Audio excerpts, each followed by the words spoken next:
The polished showroom floor reflected overhead spotlights in pale clinical streaks as Kyla Monroe stepped inside, the scent of expensive leather and faint cologne pricking her senses.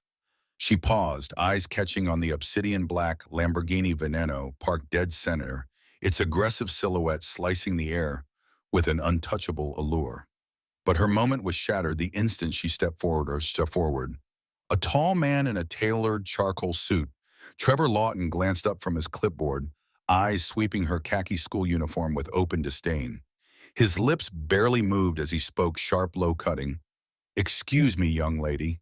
This is a showroom for serious customers, not a field trip." His words cracked across the floor like a snapped whip. A couple browsing near the Aston Martin smirked. A nearby salesman chuckled under his breath, adjusting his silver cufflinks. The slow, precise ticking of the showroom's giant Rolex clock filled the silence that followed, amplifying Kyla's quickening breath. Heat rose to her cheeks, but she lifted her chin, refusing to shrink. Kyla's sneakers squeaked softly on the marble as she approached the Veneno, fingertips itching to trace its brutal lines. The undercurrent of snickers buzzed at her back like a swarm. Trevor moved in a practiced half-smile that reeked of false civility, curling his mouth. "I don't think you understand," he said, words drawn out deliberately.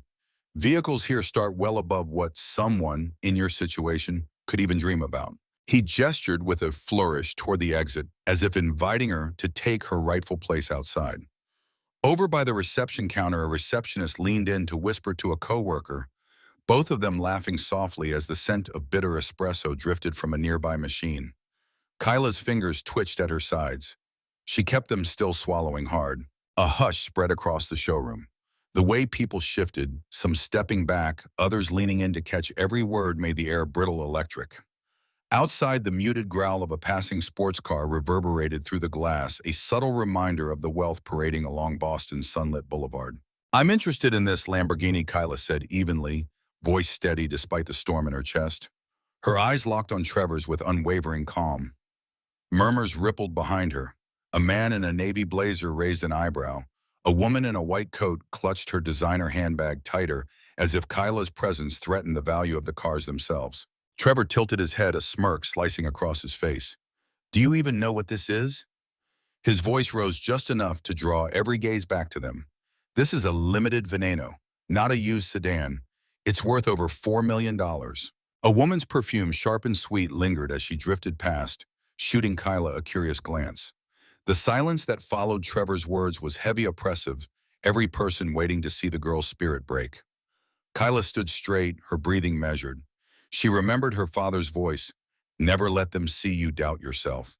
She took a small step closer to the Veneno, enough that Trevor's nostrils flared with irritation. "I know exactly what it is," she replied, her words crisp, each syllable a quiet act of defiance.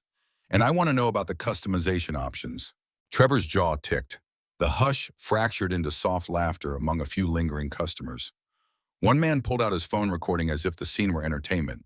The cold note in Trevor's voice cut deeper than any insult. "Listen," he hissed, leaning in until Kyla could see the faint stubble on his chin. "I'm telling you for your own good. Leave now before you embarrass yourself even more." Kyla blinked once, slow and deliberate, refusing to look away. Her hands were steady. Her voice, when it came, was low, but carried clearly through the cavernous room. "You've already done that for me." The words hung in the air like shrapnel. A pinprick of silence followed, tense trembling, before someone near the entrance gave a muffled gasp. A nearby display of custom rims gleamed dully, their metallic edges catching the harsh lights overhead. Trevor straightened sharply, his eyes narrowing, the thin sheen of sweat starting to beat at his temple. The balance in the room shifted, the arrogance he had wielded so easily, now wavering against a girl's quiet determination. Yet he pressed on, voice dripping with disdain. "Is that supposed to impress me?" he sneered. "You don't belong here. People like you never will." Through the glass wall behind them, the distorted reflection of Kyla's small figure stood, surrounded by glossy cars worth more than most houses. But she didn't flinch. The weight of the moment pressed down solid as granite, yet she remained unmoved. Trevor's words slithered into the quiet, their bite sharper than the thin winter air slipping through the dealership's revolving doors. Kyla Monroe felt the stairs tightening around her like a vice. A father in a sleek wool coat pulled his daughter closer, whispering something that made the child's eyes widen. The scent of leather and polished metal lingered, clinging to every breath as she stepped deeper into the showroom. The Lamborghini Veneno's matte black curves glowed under the lights, a silent, powerful beast. From across the floor, a younger salesman, Liam Shepard, paused mid-stride. His hand hovered above a stack of glossy brochures.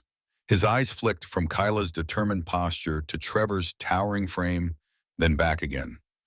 Liam hesitated, lips parted, but the steel in Kyla's gaze stopped him. She didn't need a savior, she needed space. Trevor exhaled sharply, the sound harsh in the hush. His eyes darted around as if seeking validation from the well-heeled onlookers. A couple near the coffee bar raised their paper cups, slightly small smirks playing at their lips. Trevor adjusted his tie knuckles, whitening as he clenched the silk. His voice dropped to a silky growl. "You're pushing your luck, girl." Kyla's gaze shifted just enough to catch Liam's eyes across the room. His brow furrowed. He stepped forward, but Trevor's glare pinned him to the spot. The faint hum of the HVAC rumbled overhead, underscoring the taut silence. Kyla reached into her pocket and pulled out a slim black card embossed with a name in gold. She held it between two fingers, steady her hand, unwavering despite the storm raging in the marble-floored arena. "My father asked me to finalize details today," she said evenly. The card glinted under the lights. Elijah Monroe, CEO. Orion Energy Group. The name dropped into the space between them like a stone into still water. Trevor's eyes widened, a flicker of doubt cutting through his arrogance. Around them, the shift in atmosphere was instant, palpable. A man who had been chuckling with his wife straightened his laugh, dying mid-note. Two young saleswomen standing by the Bentley display exchanged quick, nervous glances. The scent of fresh espresso drifted past, warm and almost comforting, but it did nothing to thaw the ice crawling up Trevor's spine. He cleared his throat, trying to claw back his composure. "Anyone can print a fancy card," he sneered, though his voice cracked at the edges. His eyes darted again, once toward the entrance, once toward Liam, betraying the first hints of uncertainty. "Do you expect me to believe?" A deep, resonant voice cut him off like a blade. "Is there a problem here?" The question rolled across the floor, smooth yet carrying undeniable authority. Everyone turned. At the showroom's entrance stood a man in his 50s, tall with dark, commanding eyes set in a face etched by quiet resolve. Elijah Monroe. His charcoal coat fell open to reveal a tailored three-piece suit. His polished shoes clicked softly as he stepped forward. The door's final swing settled behind him with a faint hush. Trevor's face blanched. His mouth opened, but no words came. Elijah's gaze swept the room, pausing only on Kyla. He gave her a small nod, subtle yet filled with unspoken pride, before turning to Trevor, his eyes cold and unwavering. The room's air shifted, the invisible weight of status pressing down on every observer. Even the hum of the dealership lights seemed to hush. Trevor swallowed audibly. His hand trembled as he reached to adjust his cufflinks. "Mr. Monroe," he began, but the older man cut him off with a quiet, precise gesture. Elijah's voice was low, but carried like thunder. "My daughter was here yesterday. She was humiliated, dismissed, insulted by you." Trevor's breath came fast, shallow. A bead of sweat slipped from his temple, catching the light, before dropping onto the pristine white tile. Around them, whispers bloomed like wildfire, soft but razor-sharp, a soundtrack to Trevor's crumbling mask. Near the service entrance, a technician set down his tablet, eyes wide. Elijah took a single step closer, his polished shoes creaking faintly against the marble. "I'm not interested in excuses," he said. His words were measured, each syllable weighted like a stone. "Today, you will show her the respect she deserves, or you'll answer for it." Trevor's knees flexed slightly, as if his body couldn't decide whether to flee or stand. His voice, when it came, was brittle. "Mr. Monroe, I didn't know." That Elijah interrupted his tone cutting is exactly the problem. Kyla stood motionless, but her eyes burned with a quiet fire. She felt the room tilt, the power dynamics shifting like tectonic plates. Behind her, Liam took a cautious step forward, shoulders squaring for the first time. The silence pressed down on everyone, the scent of ozone and winter air drifting in through the revolving doors, still ajar behind Elijah. A draft swept through the showroom doors behind Elijah Monroe, carrying the faint tang of salt from the harbor. Kyla smelled it as it curled past her, bracing and sharp, like the sudden reality dawning on everyone in the room. Trevor Lawton's eyes darted to Richard Dwyer, the dealership's owner, who had just stepped out from a glass-walled office on the mezzanine above. Richard descended the stairs quickly, his Italian loafers slapping against each polished step, the sound echoing like gunshots in the hush. Richard's face was a practiced mask of genial authority, but his eyes flicked anxiously from Elijah to Trevor. He forced a smile as he approached. "Mr. Monroe, what a surprise. Please let's not make a scene." His voice lowered to a conspiratorial whisper as he reached Elijah's side, but Elijah's cold gaze cut him off before he could finish. The owner's shoulders stiffened. A mechanic pushing a diagnostic cart paused mid-roll, the squeak of its wheels lingering as every eye fixed on the unfolding confrontation. Kyla felt her pulse thudding in her ears, but she stood straight, hands at her sides. She saw her father's presence settle over the room like a thundercloud. Elijah took another step forward. The click of his heel against marble was the only sound. "Richard," he said calmly, his baritone voice slicing through the tension, "is this how you run your showroom? By humiliating customers based on how they look?" His words were not loud, but each one landed like a hammer. Richard's lips parted in a thin, pained smile. "It's a misunderstanding, Elijah. You know how it can be busy showroom, many visitors." "No," Elijah snapped, voice icy but controlled. "I know exactly what it is. Prejudice. Arrogance. My daughter was treated as though she had no right to even stand here." Trevor shifted his weight from foot to foot, sweat visibly darkening the collar of his shirt. He opened his mouth to protest but found Richard's hand clamping down on his shoulder, a silent plea for silence. The air felt thick, every breath tinged with the faint, oily tang of machine polish and rubber drifting from the service bay. Liam Shepard edged closer to Kyla, eyes darting between father and daughter. His voice cracked softly as he addressed Elijah, the first words anyone other than the three men had dared to speak. "Mr. Monroe, sir, I saw what happened. Your daughter was polite. She asked for information. She didn't deserve what Trevor said." A flicker of gratitude crossed Elijah's eyes. He turned slightly, his gaze softening on Liam. "Thank you," he said quietly, the warmth in his voice a stark contrast to the cutting cold that had dominated moments before. Richard's face reddened, the weight of the watching customers and employees bearing down on him. "We'll take care of this," he stammered, glancing at the curious faces peeking from behind sports cars and the murmurs rising from scattered groups. But Elijah stepped even closer to Trevor, the two men now inches apart. The hum of the overhead lights seemed to grow louder, a dull drone vibrating in the silent tension. Elijah's eyes bored into Trevor's, unflinching. "You judge my daughter because she wore a school uniform, because she's young, because she's black, and you thought you could decide her worth." Trevor's Adam's apple bobbed visibly.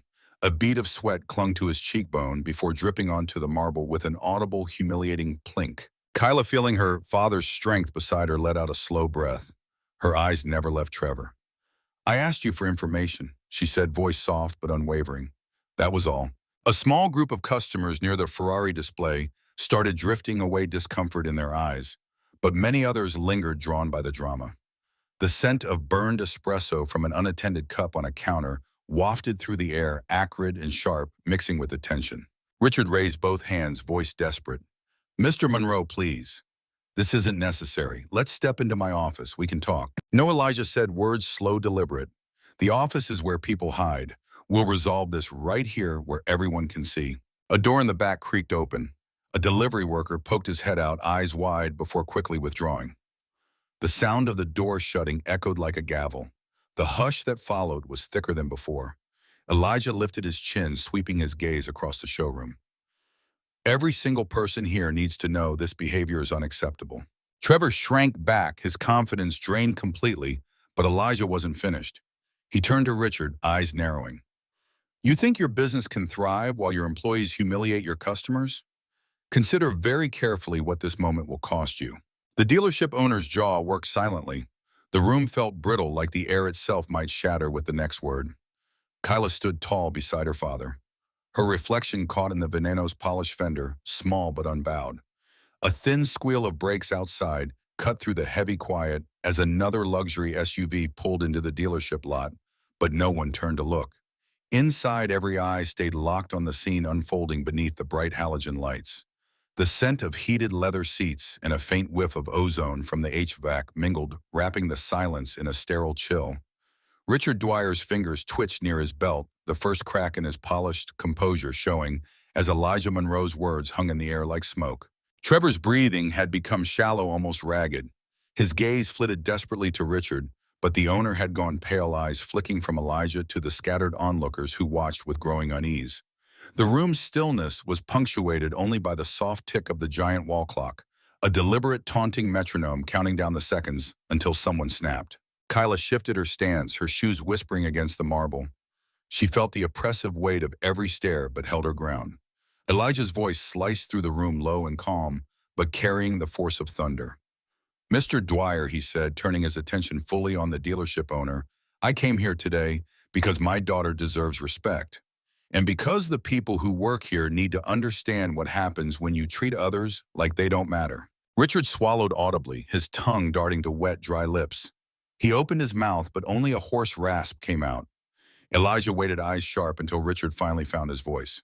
"Mr. Monroe, please, let's talk privately. We can work something out." A soft, incredulous laugh drifted from a young woman near the Maserati display. She quickly slapped a hand over her mouth, but the sound was enough. Customers shifted, whispering among themselves, some pulling out phones to record. A man near the service counter folded his arms, eyes narrowed in quiet approval at Elijah's stand. Elijah ignored Richard's plea. His eyes swept the room, catching every employee, every bystander, pinning them with his unwavering stare. "I want you all to remember this moment," he said, his tone almost conversational, but every word ringing with finality. "Remember that the people you dismiss might be the very ones who shape your future." Trevor's knees wobbled visibly. His voice, when it finally broke free, was high, thin, a far cry from the confident sneer he'd wielded moments before. "Mr. Monroe, sir, I didn't mean—" His voice faded as Elijah lifted a single hand palm out, silencing him without a word. In the far corner, Liam Shepard finally stepped forward, his face flushed with courage. He cleared his throat, voice trembling, but clear enough to carry. "I'd like to help Miss Monroe with any questions she has," he said firmly, his eyes briefly darting to Trevor's ashen face. "She deserves better than what she was given yesterday." A murmur of agreement rippled from a few customers near the exit. Richard's eyes darted between Liam and Elijah, panic bleeding into his carefully cultivated veneer. He took a step forward, voice rising with forced cheer. "Of course, Liam will handle everything personally, free of charge. Anything your daughter needs." Elijah's brow lifted slightly, cutting him off. "Free of charge," he repeated softly. The words were quiet, but a dangerous edge coiled beneath them. "My daughter doesn't need handouts. She needs respect, and the opportunity to conduct business like any other customer." The hum of the showroom's ventilation deepened, a low rumble that seemed to vibrate in the bones. Overhead, a ceiling fan squeaked once before falling silent, the faint sound punctuating the pause like a closing door. Trevor's face had gone completely gray, his eyes darting, trapped.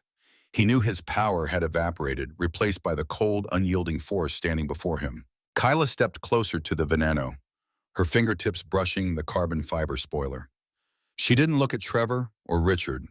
Her eyes were locked on the car as she spoke, voice calm, steady, unwavering. "Mr. Shepard, could you please tell me about the carbon ceramic brakes, the interior trim options, and the estimated delivery schedule?" Liam exhaled relief and admiration flickering across his face.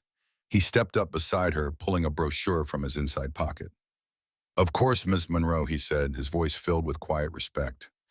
His hands moved with confidence as he flipped the pages, pointing out options as though there were no crowd, no tension, just two people discussing a car. Richard watched helplessly, his authority shattered.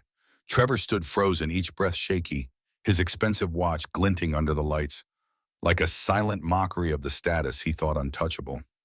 Around them, people slowly began to murmur, some impressed, others quietly embarrassed. They'd witnessed such naked arrogance exposed. Through it all, Elijah Monroe stood like a stone, his arms folded across his chest, eyes on his daughter. His presence radiated a silent, immutable truth. Dignity was not for sale, and respect was owed, not earned by appearances, but by humanity. The harsh lights glinted off the Lamborghini's sculpted panels as Liam's voice floated through the tense quiet, his words measured and professional. "The Veneno comes standard with carbon ceramic brakes capable of shedding speed from 200 kilometers per hour to zero in less than 5 seconds," he explained, his finger tracing a glossy image in the brochure. "Interior options include Alcantara carbon weave or full leather, each customizable in up to 20 color schemes. Estimated delivery is 10 months from contract subject to factory confirmation. Kyla nodded her eyes, never leaving Liam's as he spoke. Each word drew a faint exhalation of relief from the watching crowd. The mundane details of horsepower and interior trim seemed to ease the suffocating tension, pulling the conversation back toward normalcy. Yet the atmosphere remained electric, every breath in the room still synced to Elijah Monroe's imposing silhouette standing a few feet away. Trevor Locke, cheeks pale and lips trembling, shifted awkwardly near the front desk. His expensive loafers squeaked faintly as he tried to melt into the floor. A woman in a crimson pantsuit glanced at him and then quickly away, the disdain on her face unmistakable. The faint sharp scent of ozone from an overworked floor scrubber drifted by, underscoring the cold sterile edge that still lingered. Richard Dwyer cleared his throat again, the sound raw, desperate. "Mr. Monroe, I assure you we value every client truly," he blurted, his hands flitting nervously as if trying to physically smooth the cracks in his authority. "I'm deeply sorry for what's happened. I can promise you it won't." Elijah cut him off with a single slow shake of his head. His voice, calm but deadly, filled the cavernous space. "Promises don't matter, Richard. Change does." His eyes shifted deliberately from Richard to Trevor, lingering until the younger man seemed to shrink an inch. And change only comes when people who've built their lives on arrogance and are forced to see the harm they do. An uncomfortable cough rippled from a portly businessman leaning against a silver Aston Martin. The room had settled into a strange rhythm. Hushed voices, restless eyes, the soft scuff of shoes against marble.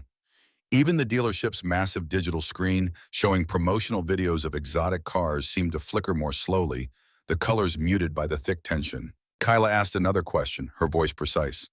"Liam, what about the warranty coverage on custom parts?" She leaned slightly toward the open brochure, her posture unflinching, the embodiment of quiet defiance. Liam straightened, seizing the chance to focus. "Full manufacturer warranty applies on custom orders, ma'am," he said crisply. His eyes flicked to Elijah with a flicker of nervousness, but steadied again when he saw the older man's nod of approval.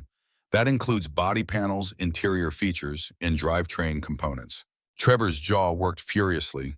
He looked like he might speak, but Richard's hands snapped to his shoulder, fingers digging hard. The older man's hissed words were barely audible over the faint mechanical whir of a revolving display stand. "Not one word." A child's soft giggle carried from near the showroom's entrance, a young girl marveling at a bright orange McLaren. Her innocent excitement floated briefly through the air, contrasting cruelly with the stifling pressure crushing the adults nearby. The small, fleeting sound underscored what everyone knew, but no one dared to say this was no longer just a conversation about a car, it was a reckoning. Elijah's eyes moved slowly across the showroom, scanning each person who dared meet his gaze. "My daughter came here yesterday with respect in her heart," he said, voice low, cutting every word deliberate. "She asked for information, not charity. She expected professionalism, not contempt." His hands relaxed slightly at his sides, but his eyes remained unyielding. Richard swallowed again, the hollow sound carrying farther than he realized. His voice dropped to a pitiful plea. "Mr. Monroe, please, we'll do anything you ask, anything." The quiet that fell after his words was suffocating heavy, as if the very air had thickened. Elijah's head tilted slightly. He seemed to measure Richard for a long moment before speaking. "You'll start by acknowledging that prejudice has no place in your showroom. You'll ensure every employee receives training, not empty lectures, but real immersive education on respect. And you will commit to ongoing accountability." His words cracked the silence, each syllable landing like a stone. Trevor's breathing hitched audibly. Richard's eyes flicked around the room, the weight of dozens of watching eyes pinning him in place. He nodded, his voice trembling as it escaped his lips. "Yes. Yes, we'll do it." Kyla turned a final page in Liam's brochure, her finger landing on the signature line of a draft contract. She met Liam's eyes directly. "Let's continue." A slow, collective inhale moved through the showroom as Liam reached for a pen, his hands steady despite the palpable weight hanging overhead. He laid the sleek black stylus beside the open contract page on the carbon fiber top desk. The thin click it made against the hard surface cut sharply through the near silence. Overhead, one of the recessed lights buzzed faintly, its glow spotlighting Kyla as she leaned over the contract. Her pen moved with deliberate precision. Each stroke of her signature reverberated through the room as though she were etching a verdict into stone. Trevor Lawton watched, face waxy and drained of all color, his jaw slack. Richard Dwyer shifted from foot to foot, a sheen of sweat catching the light on his forehead. Around them, employees and customers alike held still trapped between awe and discomfort. Elijah Monroe's gaze swept the space unhurried, ice cold. His eyes lingered on every face, especially those who had earlier smirked or whispered when they thought Kyla was just a foolish child dreaming beyond her means. Now they avoided his stare, their eyes skittering to the polished floors or distant windows where sunlight reflected off the towering skyline. The dealership's speakers, which had been playing soft classical music, abruptly cut out, leaving only the sterile hum of the ventilation system and the occasional distant honk of traffic beyond the tinted glass facade.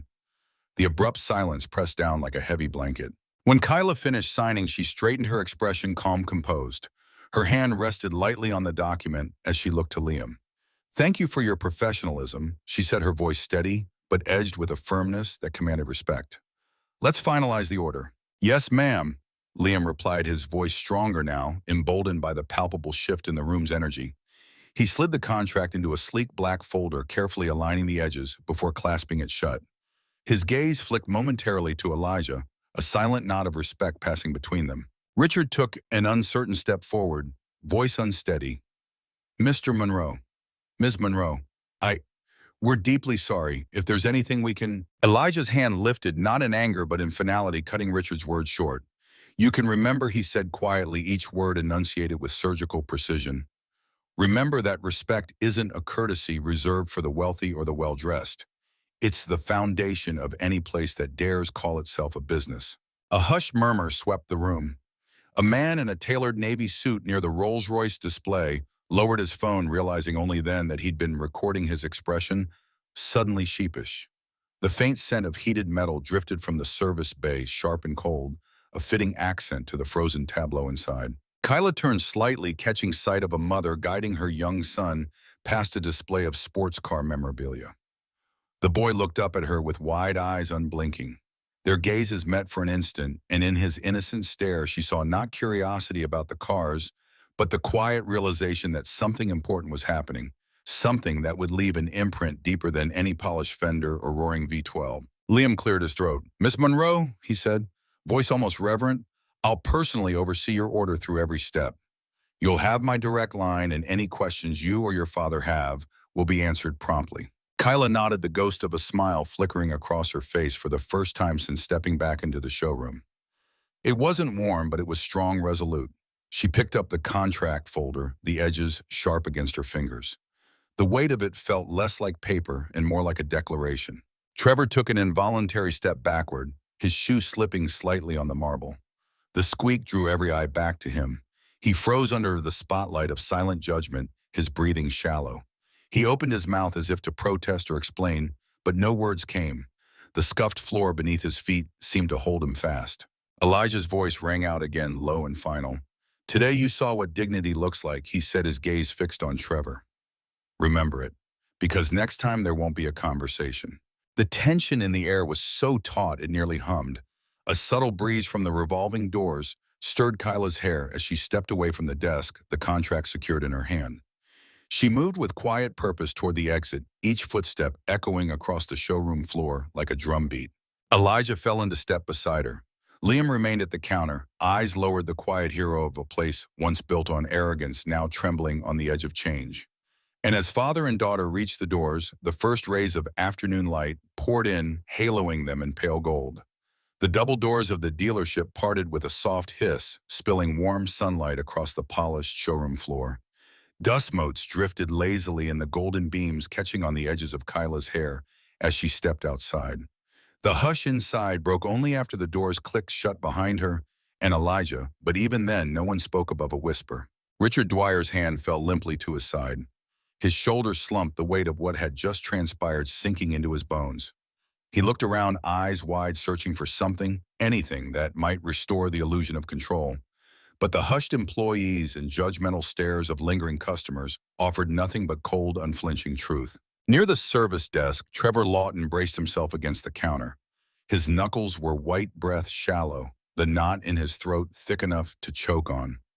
Each whisper that drifted past him felt like a knife. Words like arrogant deserved unbelievable.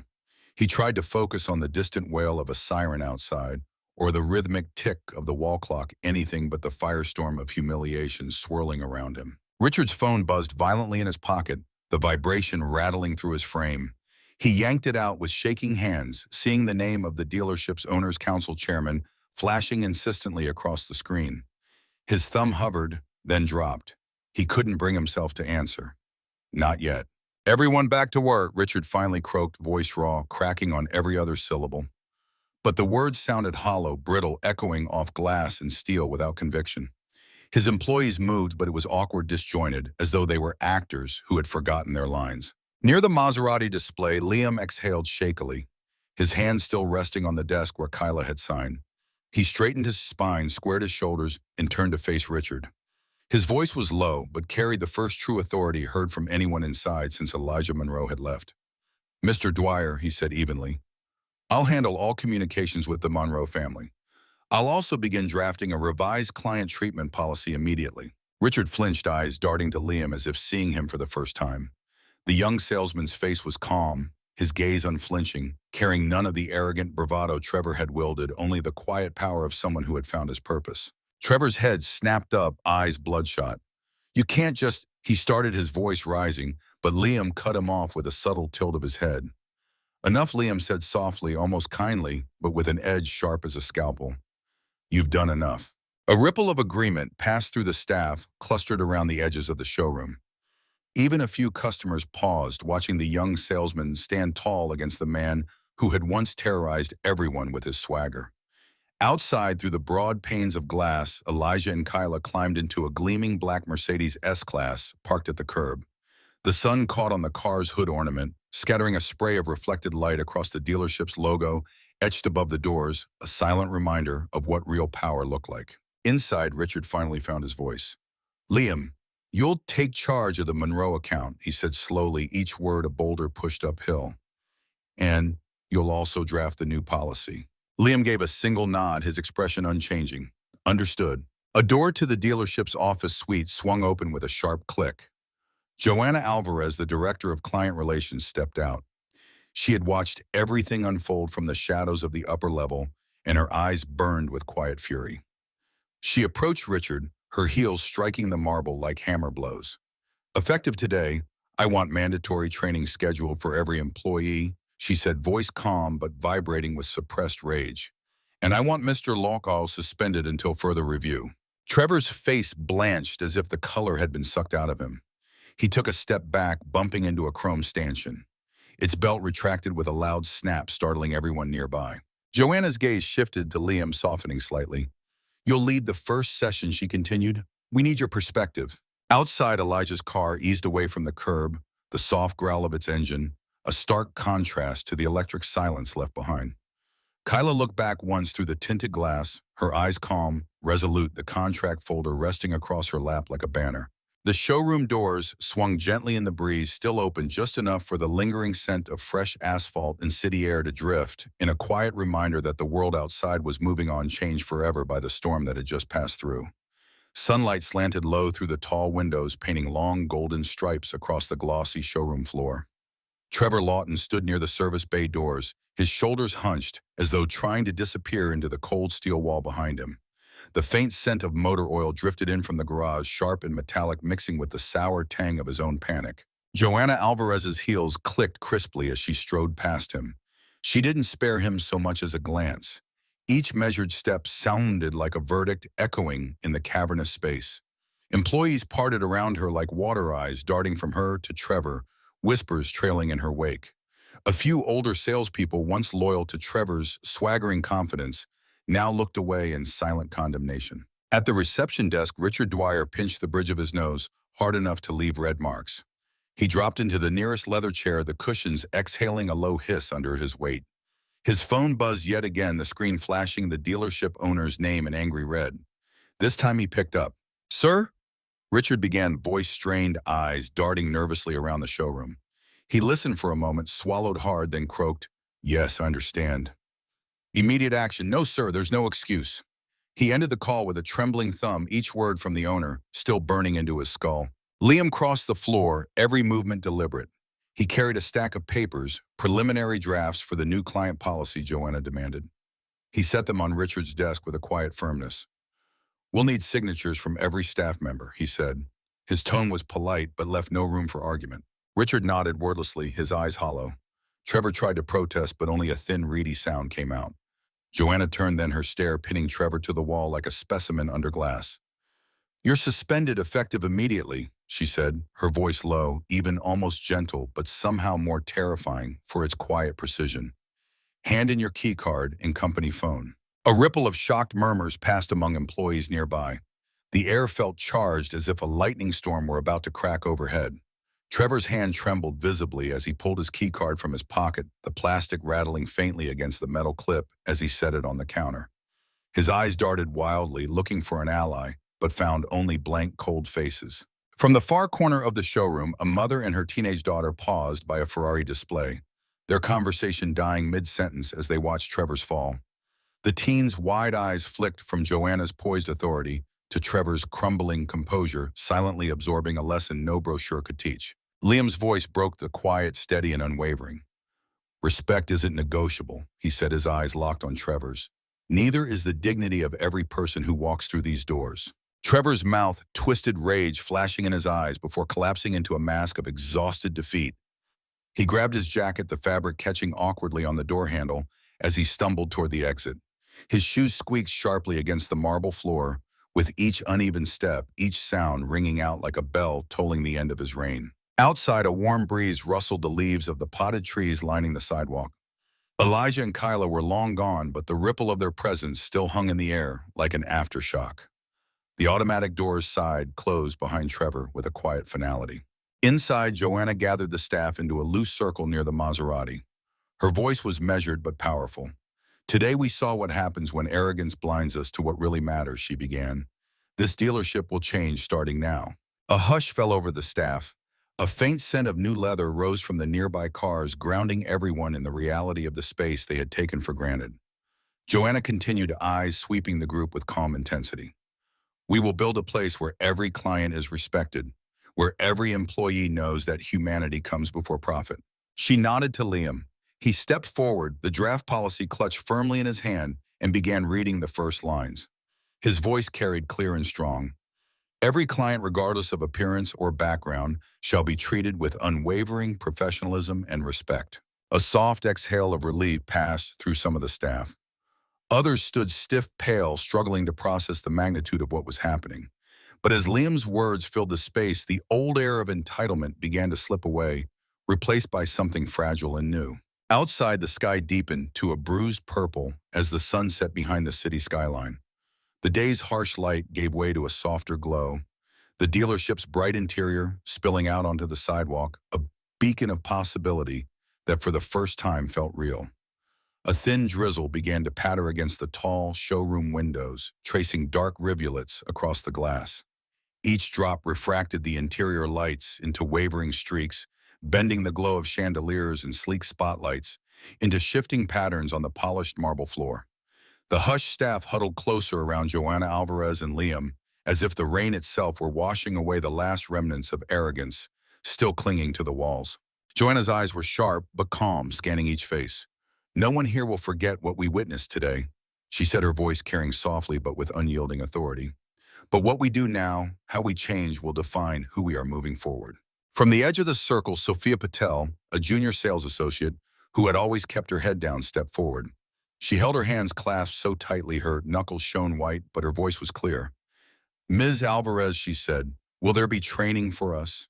Real training, not the rushed HR videos we had before." Joanna nodded without hesitation. "Every employee will complete in-person training on equity, respect, and client care. Starting tomorrow," she turned to Liam, "you'll help lead it. Your perspective is essential." A hush of surprise swept the group.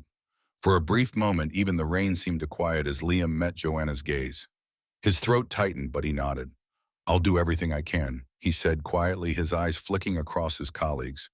Some looked away ashamed, others stared back with a fragile hope dawning behind their eyes. Beyond the glass, lightning flashed silently over the city skyline, illuminating the clouds with a pale white light that briefly turned the showroom's gleaming sports cars into phantom silhouettes. The air inside felt charged electric, like the storm had moved through the building itself. Richard Dwyer stepped closer to the circle, his usual bluster drained to a hollow resignation. His voice, when it came, was low, almost reverent. "You're right," he admitted, words falling heavy as stones. "We lost our way. I lost my way. I allowed a culture of arrogance to fester here." His eyes dropped to the floor. "That ends tonight." The staff listened in tense silence as Richard looked up, again his face pale but earnest. "I promise you this will never happen again. And if it does, it will not go unanswered." A murmur of cautious agreement rippled through the gathered employees. Near the back, Gregor Simmons, a burly mechanic with grease still under his nails, crossed his arms and grunted approval.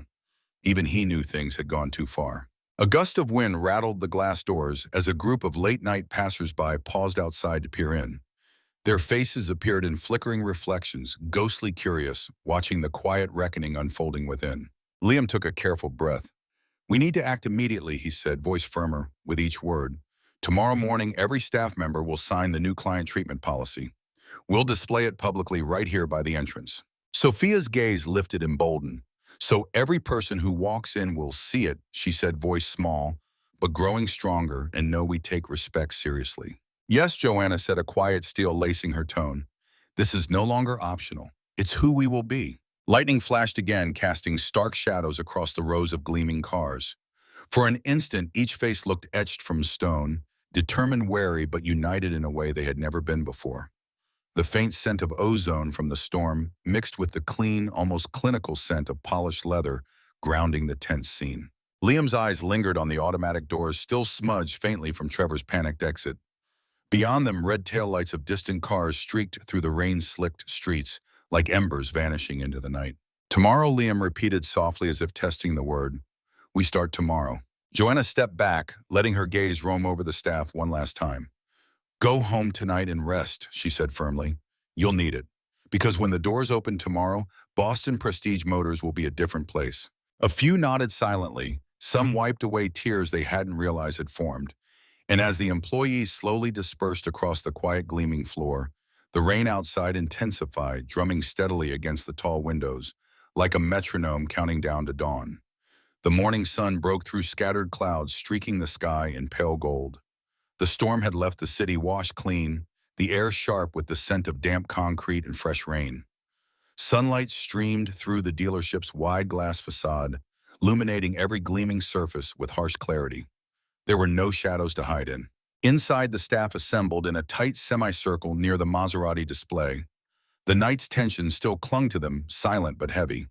Each face looked pale, eyes flicking nervously between Liam and Joanna, waiting for the first move. The polished floor, still faintly streaked from yesterday's hurried footsteps, mirrored every anxious shift and uneasy breath. Liam stepped forward. His voice, when it came, was quiet but resonant, filling the hushed showroom. Today he began, holding a clipboard above his chest. "We begin something new. Not because we have to, but because we've seen what happens when we don't."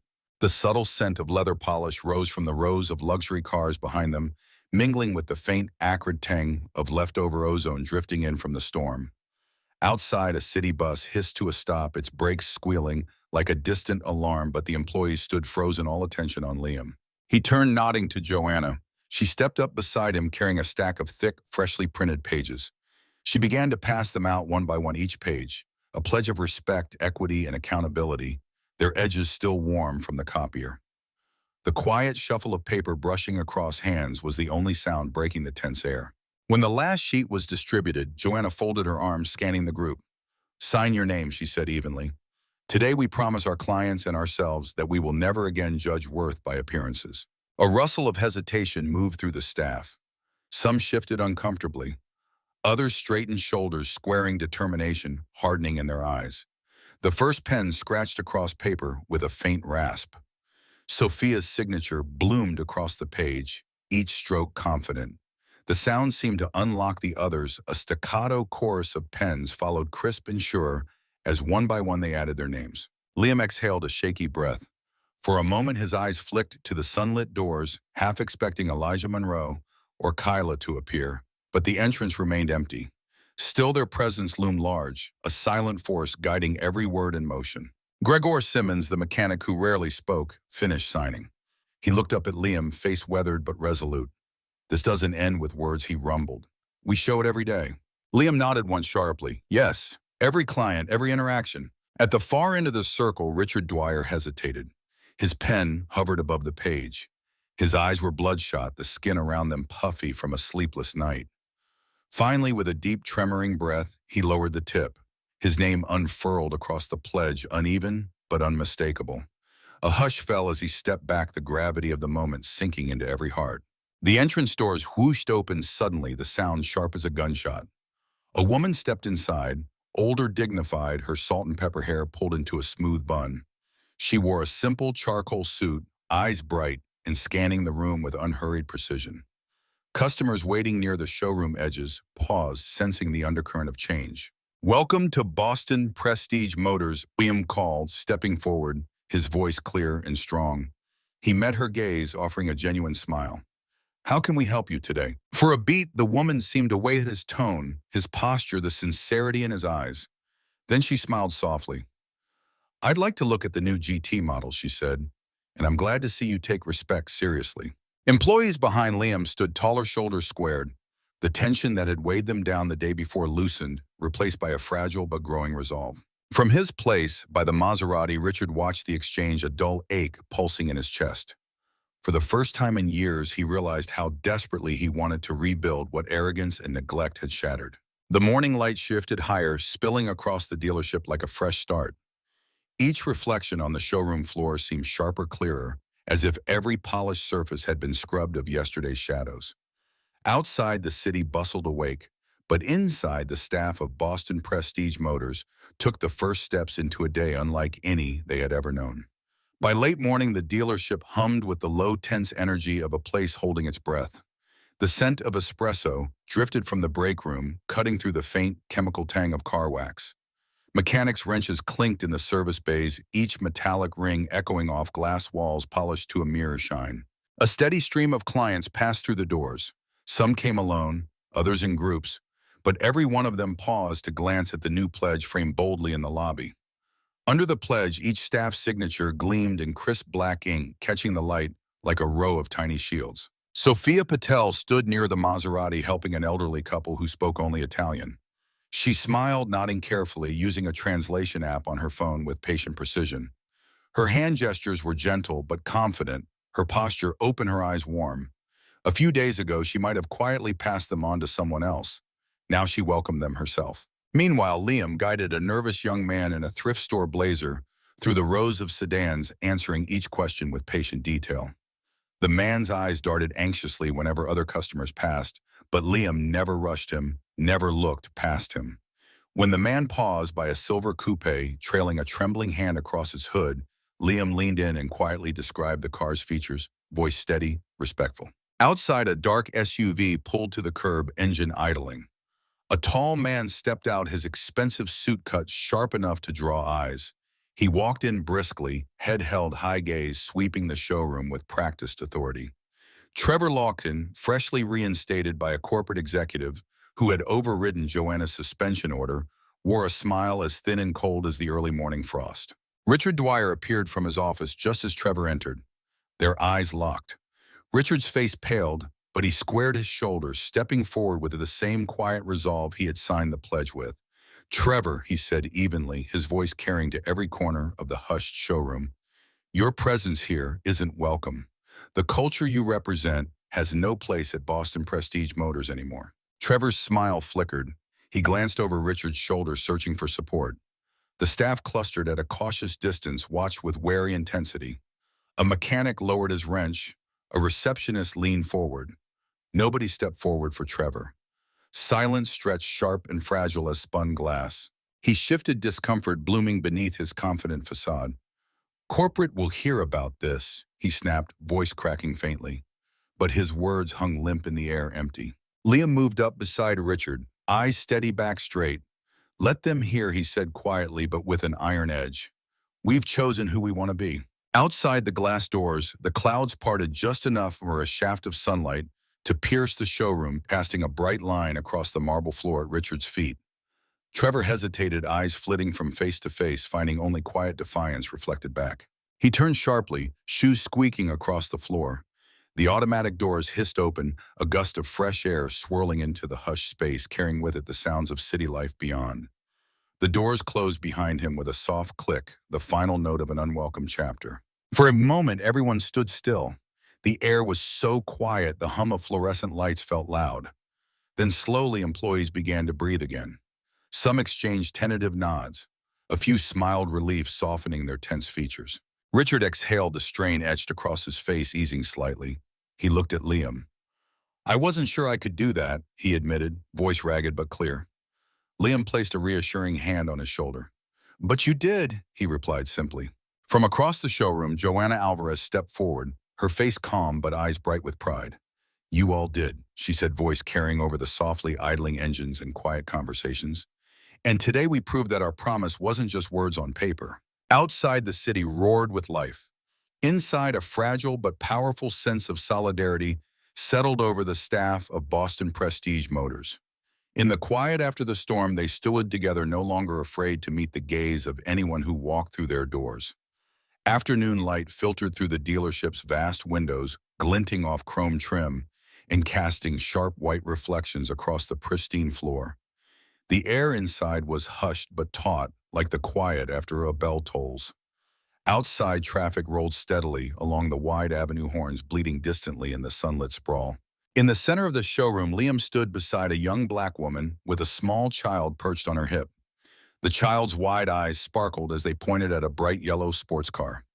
Liam crouched low to answer their questions, his voice patient and warm. Each time the child giggled, it echoed faintly, brightening the sterile hush of the showroom. Nearby, Sophia watched with a faint, proud smile. She adjusted her name tag, then stepped forward to join Liam, gently offering the mother a bottle of water. It was a small gesture, but in that simple kindness, other employees saw a new standard being set and accepted it in silence. But the moment shattered like thin glass when a tall man in a dark blue suit walked briskly through the entrance, his footsteps sharp as knife strikes on the polished marble. Andrew Claremont, a regional executive from corporate, swept the room with a cool, assessing gaze. He carried himself with the easy arrogance of someone unaccustomed to being questioned. His voice, when it came, was casual but cut with a glint of steel. "I hear there's been drama here," he said, eyes fixed on Richard Dwyer as if daring him to contradict him. "I don't care about local politics. What I care about are numbers, and if clients feel uncomfortable with our new direction, that's a problem." His words fell like cold rain. Employees shifted nervously, their eyes darting to Joanna Alvarez, who stepped forward without hesitation. The scent of coffee grounds from the break room drifted between them, oddly out of place in the charged silence. Joanna's expression was calm, her voice measured but firm. "The only clients who feel uncomfortable," she said evenly, "are the ones who expect us to tolerate disrespect toward others. That's not who we are anymore." A muscle twitched at the corner of Claremont's jaw. He stepped closer, invading her space with deliberate menace. "Careful," he murmured, his tone silken but cold. "Your convictions won't mean much if this dealership starts bleeding revenue." The words slithered through the room. A few employees lowered their eyes, afraid, but Liam stepped up beside Joanna, shoulders squared. His voice carried across the showroom with quiet certainty. "Then we'll stand together," he said, his gaze unwavering. "We're not going back." Claremont's lip curled faintly. He turned as if to leave, but paused at the sight of the mother and child near the yellow sports car. His eyes flicked over them, dismissive, lingering just long enough to leave a bruise. The child shrank back instinctively, pressing against their mother's shoulder. Sophia stepped forward, placing herself between Claremont's gaze and the small family. Her breath caught in her chest, but she held her ground. The simple act felt enormous. Claremont's eyes narrowed at Sophia's defiance. Without a word, he spun on his heel and stalked toward the doors, his stride brisk each step, snapping across the marble. The doors sighed open for him with an obedient hush, then closed just as softly behind him, cutting off the final note of his presence. For a moment, the quiet was absolute. Then the mother turned to Sophia, her eyes wet but grateful. "Thank you," she whispered, clutching her child a little tighter. Sophia nodded, her voice trembling only slightly. "You're welcome," she said softly. "You're always welcome here." Richard exhaled a low, shuddering breath. His eyes met Joanna's, the shared relief plain. Around them, employees straightened, some subtly, some with bold pride. The lesson was clear. There would always be pressure to revert, but they had chosen a path that required courage every single day. Outside, the late afternoon sun slanted across the street, sending long, warm beams through the glass.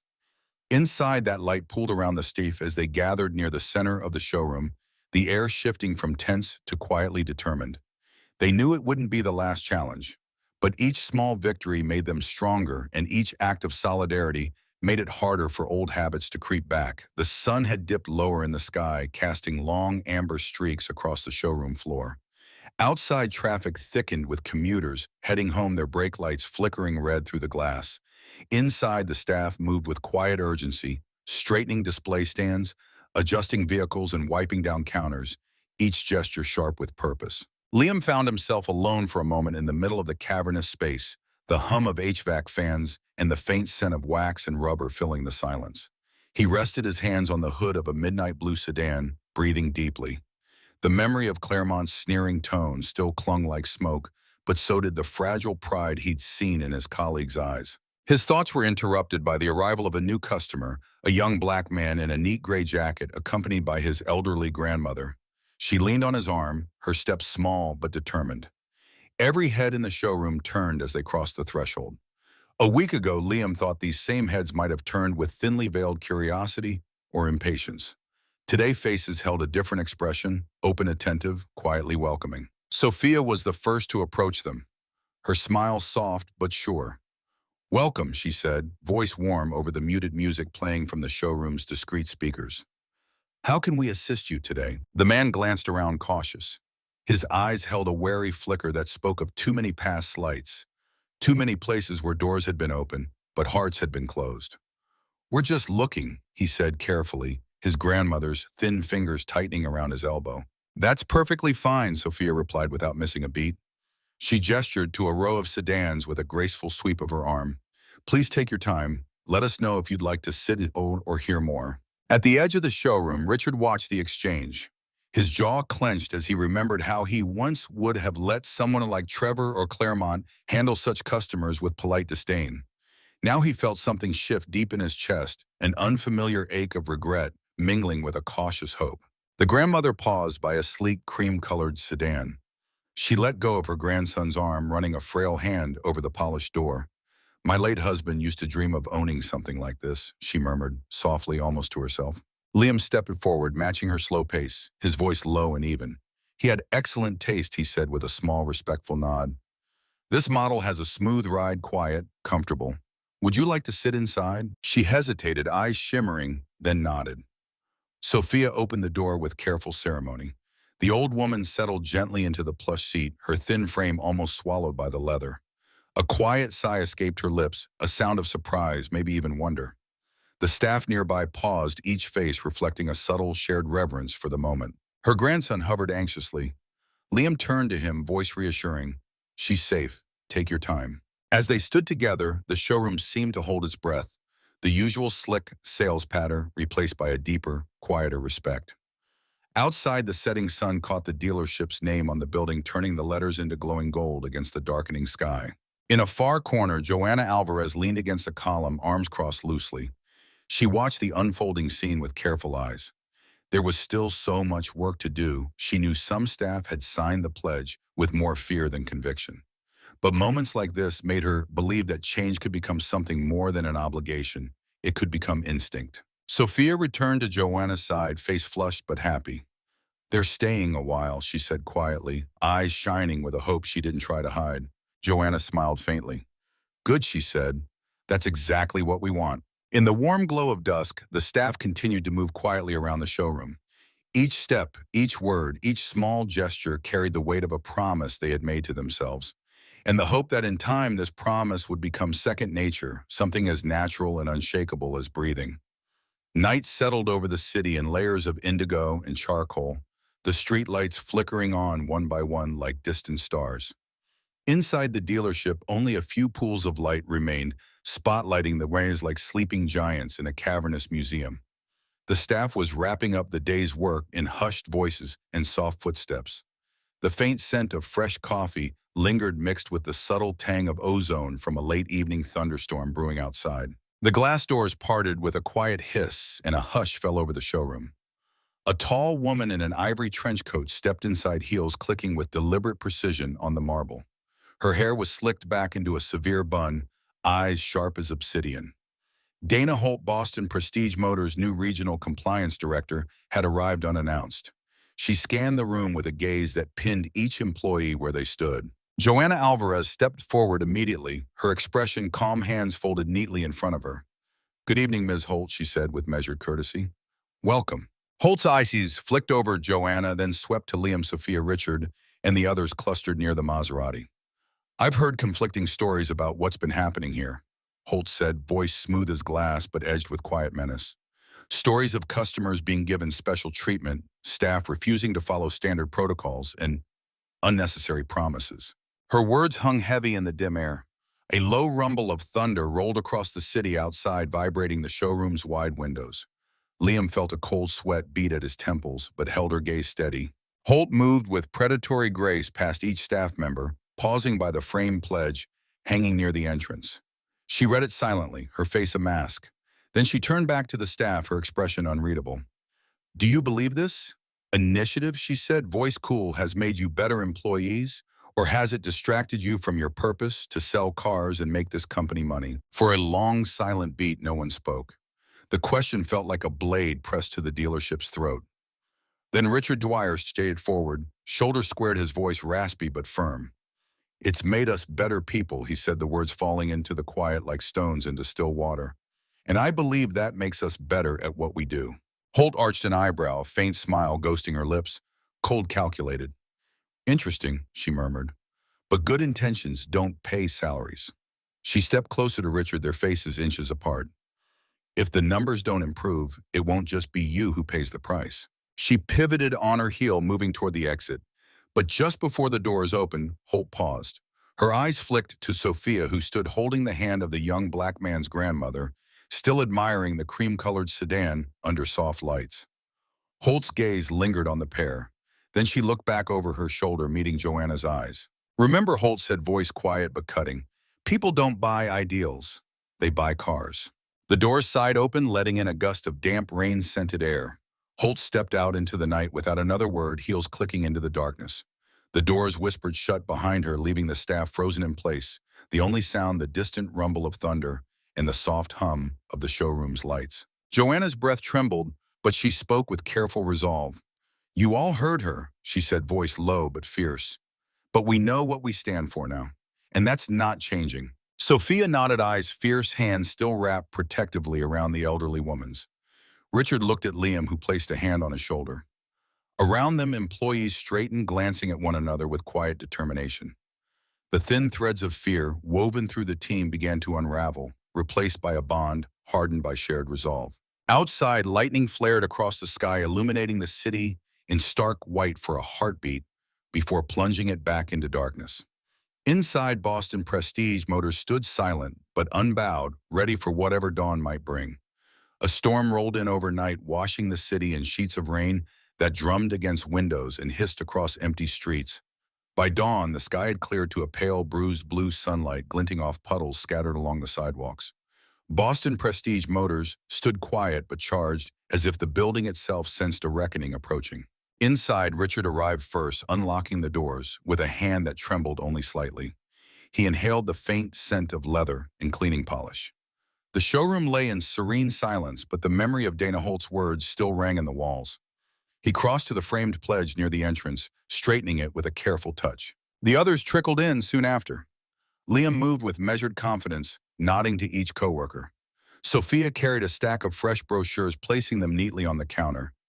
Even the youngest staffers walked taller, greeting each other with hushed determination. The storm had washed something clean, not the fear, but the uncertainty. The morning unfolded quietly until the doors parted with a cheerful chime. A woman in a scarlet blouse stepped inside, her two teenage sons following. She scanned the gleaming cars with wide eyes. Liam approached with his now familiar, calm smile. "Welcome," he said, voice smooth. "Feel free to look around." One of the boys hesitated by a black coupe. His mother leaned closer, whispering something into his ear. He shook his head, eyes cast down, then glanced up at Liam nervously. Liam recognized the flicker of doubt and stepped closer. "Would you like to sit inside?" he asked gently. The boy nodded slowly, eyes brightening. Liam opened the door, letting the boy climb in. His brother joined him, moments later giggling. The mother's eyes shimmered with gratitude. Around them, the staff moved quietly respectful, but attentive, a dance of service that felt more authentic than any corporate training manual. Then the entrance doors whooshed open once more. This time it was Dana Holt. She walked in without the severe coat, her dark suit crisp but less menacing in the morning light.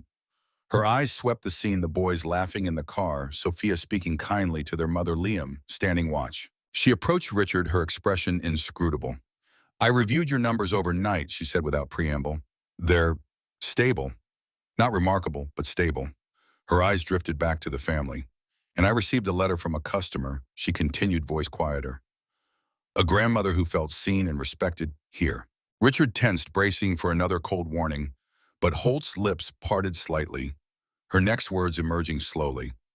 "If this environment," she hesitated, "can maintain sales, I won't interfere. I came to see if this was empty idealism.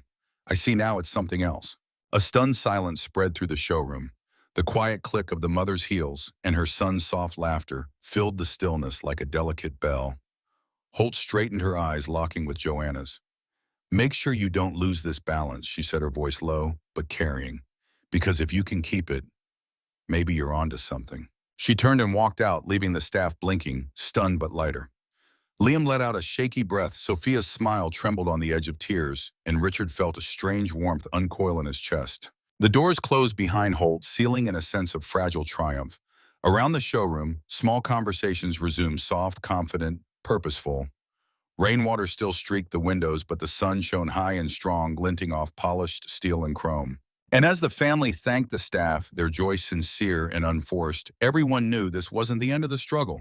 But it was proof that what they'd built could last, that every small act of respect and kindness added up, and that a place once hollowed by arrogance had found its heart again. Dusk settled over Boston Prestige Motors with a gentle hush. The storm's remnants shimmered in puddles, reflecting the first stars blinking awake in a deepening indigo sky. Inside the dealership, lights were dimmed, the last customers long gone, and the staff lingered in a quiet, unhurried cleanup. Joanna Alvarez stood by the showroom's wide windows, her silhouette framed by the soft glow of streetlights outside. She watched as Liam and Sophia chatted with Richard near the Maserati, their voices low and easy. For the first time in weeks, there was laughter in the air, not forced or nervous, but honest and unguarded. Outside, the doors parted for a final time that evening. A black sedan pulled up under the entrance lights. Marcus Carter stepped out, his stride calm face set with quiet resolve. He entered without hesitation, the doors whispering closed behind him. The dealership's hush deepened.